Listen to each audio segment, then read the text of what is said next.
You have no idea the power of your own testimony. You have no idea. Listen, you start talking too much theology, and people will argue with you. Because everybody's got their opinions about what the Bible means, about what it says. But when you go to somebody and say, I'll tell you what, man, I was lost as a hammer. I was talking to a young man just a little while ago, and he said, you know, I was raised in church, but I went through a dark period. See, you can say, hey, man, I know how you feel. I was lost.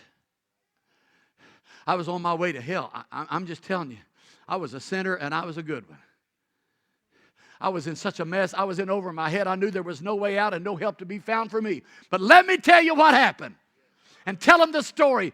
Whatever it looks like, just tell them, this is what happened. Somebody came and invited me to church. Or no, they didn't invite me to church. They said, hey, go have lunch with me. And there we were, right there in the middle of the restaurant with nothing but iced tea and a hot dog. And he said, would you be willing if I just would lead you in prayer? And I said, yes. And my whole life, I'm telling you what, there's somebody needs to hear what happened to you.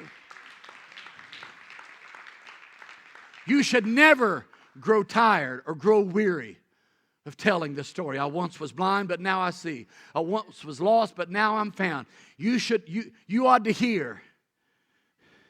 Somebody, the songwriter said, if you could see where Jesus brought me from to where I am today, then you'd know the reason why I love him so. See, the reality is the world needs to hear somebody say, this whole church thing is real. Their Jesus is real.